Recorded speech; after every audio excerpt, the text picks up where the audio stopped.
दोस्तों स्वागत है आप सभी का हमारे यूट्यूब चैनल पर। जैसा कि एसएससी जीडी का एग्ज़ाम शुरू हो चुका है और आज हम आप सभी के लिए लेकर आए हैं 10 जनवरी को वे सभी शिफ्टों में मैथ के क्वेश्चंस एनालिसिस को।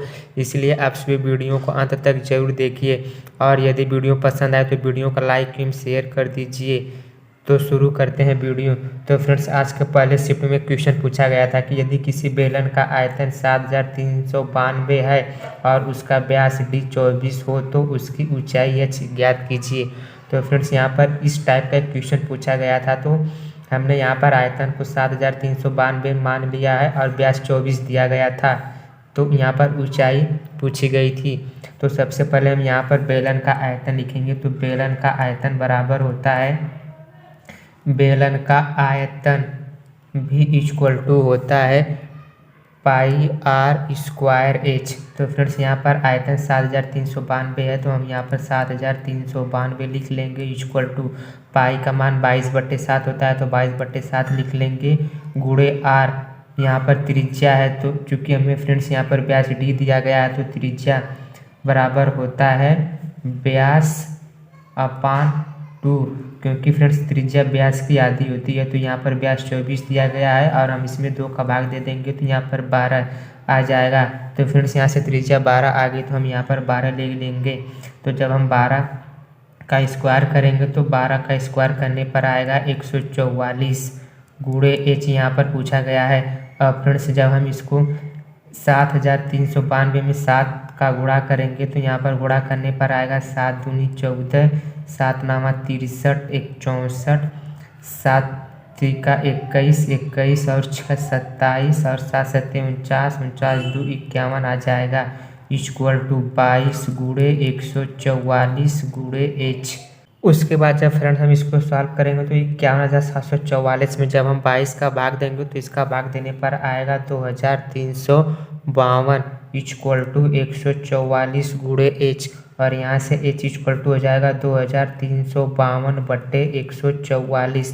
तो फ्रेंड्स, जब हम इसको और छोटा करेंगे तो इसमें जब हम 12 का भाग देंगे तो 2352 में 12 का भाग देने पर आएगा 196 और 144 में 12 का भाग देने पर आएगा 12। अब हम जब इसको और छोटा करेंगे तो इसको हम 4 से जब भाग देंगे तो 4 से भाग देने पर ये 49 बार में कट जाएगा और ये 3 बार में कट जाएगा। तो फ्रेंड्स, यहाँ से इस क्वेश्चन को सॉल्व करने पर इसका आंसर 49/3 आया है।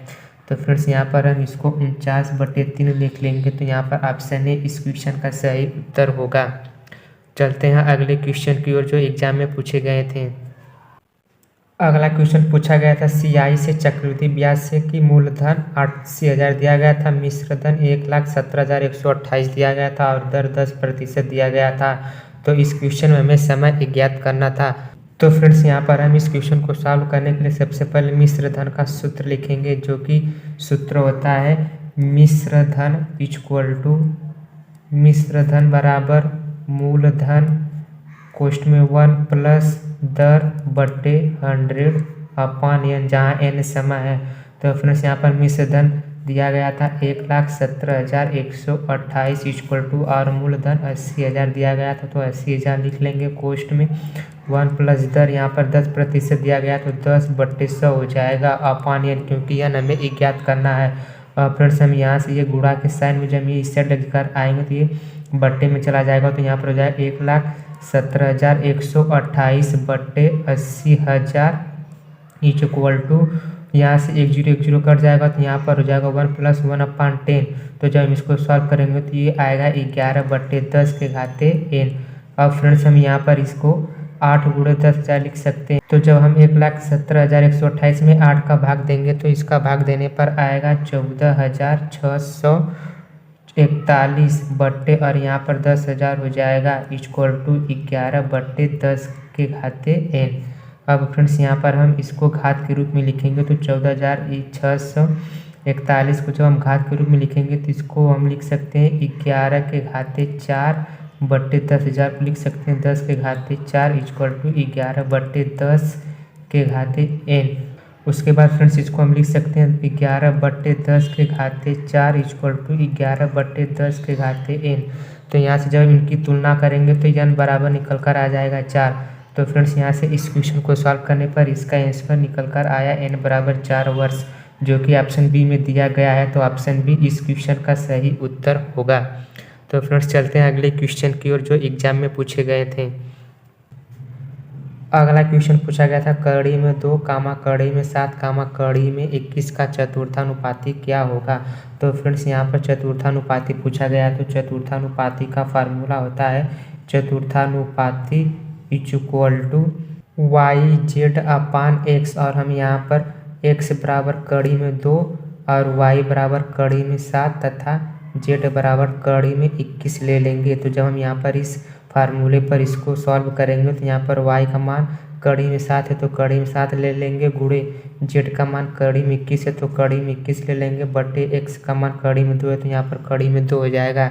अब जब हम कड़ी में 7 गुणे कड़ी में 21 का गुणा करेंगे तो इनका गुणा करने पर आएगा √147 बट्टे √2।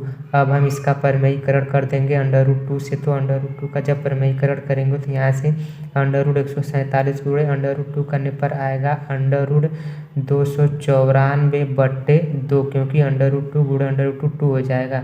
अब जब हम इसको सॉल्व करेंगे तो यहाँ से 7 कड़ी में 6 बट्टे 2 आएगा। तो फ्रेंड्स यहाँ से इस क्वेश्चन को सॉल्व करने पर इसका आंसर 7 कड़ी में 6 बटे 2 आया है, जो कि ऑप्शन सी में दिया गया है। तो ऑप्शन सी इस क्वेश्चन का सही उत्तर होगा। तो फ्रेंड्स चलते हैं अगले क्वेश्चन की ओर जो एग्जाम में पूछे गए थे। अगला क्वेश्चन पूछा गया था कि कोई ट्रेन 5 घंटे में 240 किलोमीटर की दूरी तय करती है, यदि उसकी चाल आधी कर दी जाए तो नया समय क्या होगा। तो फ्रेंड्स यहाँ पर ये समय और दूरी पर आधारित क्वेश्चन पूछा गया था। तो सबसे पहले हम यहाँ पर चाल को ज्ञात करेंगे। तो चाल बराबर होता है दूरी बटे समय।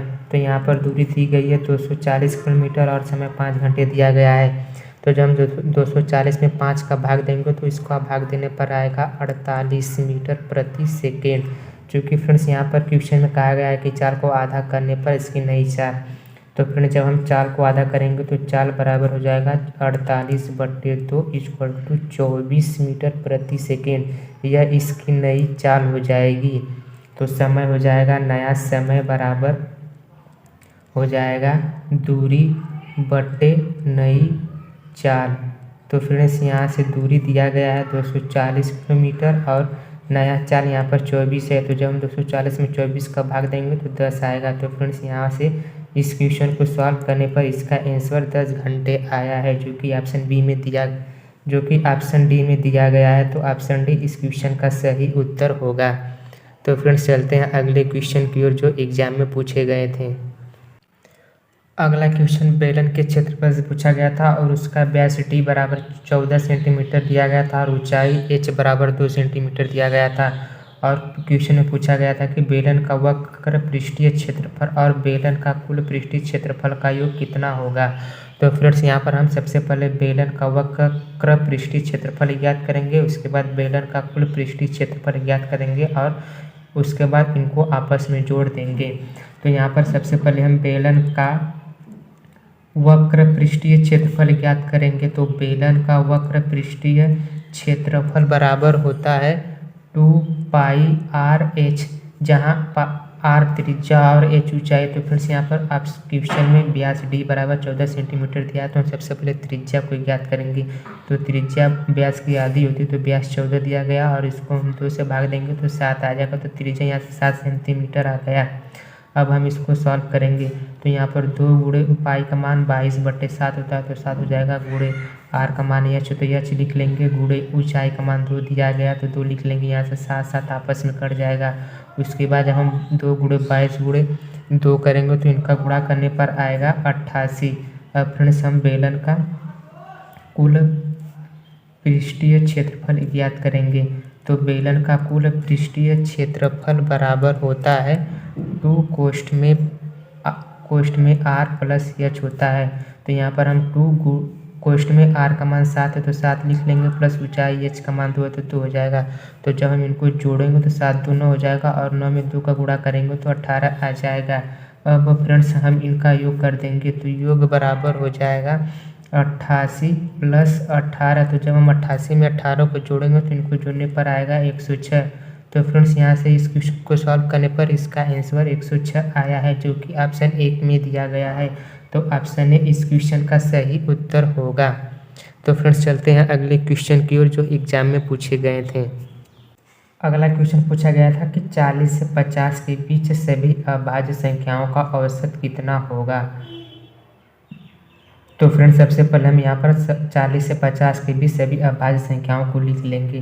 तो 40 के 50 के बीच अभाज्य संख्याएं हो जाएंगी। सबसे पहली 41 हो जाएगा जो अभाज्य संख्या है, उसके बाद 43 हो जाएगी जो अवैध संख्या है, उसके बाद 47 हो जाएगा जो कि अवैध संख्या है। इसके बाद 40 से 50 के बीच कोई अभाज्य संख्या नहीं है। अब हम इनका औसत निकालेंगे तो औसत बराबर होता है सभी संख्याओं का योग बट्टे कुल संख्याएं। तो हम इन संख्याओं को जोड़ लेंगे तो 41 प्लस 43 प्लस 47 कर लेंगे बट्टे 3। तो जब हम इनको आपस में जोड़ेंगे तो इनका योग करने पर आएगा 131 बट्टे 3। तो फ्रेंड्स जब हम 131 में 3 का भाग देंगे तो इसका भाग देने पर आएगा 43.67, जो कि इस क्वेश्चन को सॉल्व करने पर आया है और यह ऑप्शन सी में दिया गया है। तो ऑप्शन सी इस क्वेश्चन का सही उत्तर होगा। तो फ्रेंड्स अब चलते हैं अगले क्वेश्चन की ओर, जो एग्जाम में पूछे गए थे। अगला क्वेश्चन स्पीड से पूछा गया था। इसमें से 2 66 और 70 स्पीड दी गई थी और इनका एवरेज निकालना था। तो फ्रेंड्स इनका स्पीड का एवरेज निकालने का फार्मूला होता है एवरेज इक्वल टू 2xy बट्टे x प्लस वाई, जहाँ x पहली एवरेज और y दूसरी एवरेज संख्या होगी।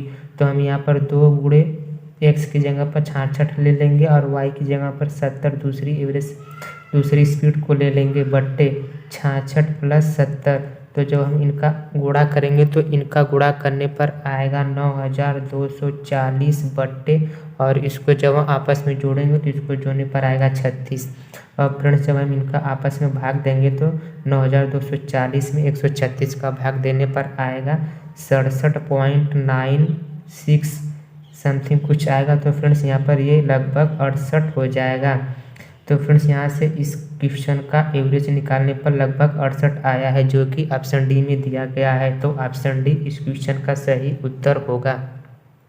तो फ्रेंड्स हमें इतने ही क्वेश्चन प्राप्त हुए हैं। यदि वीडियो पसंद आए तो वीडियो को लाइक एवं शेयर कर दीजिए, और चैनल पर नए आए हो तो चैनल को सब्सक्राइब करके बेल आइकन को ऑन कर लीजिए, जिससे आप सभी को डेली मैथ से रिलेटेड एनालिसिस की अपडेट मिल सके।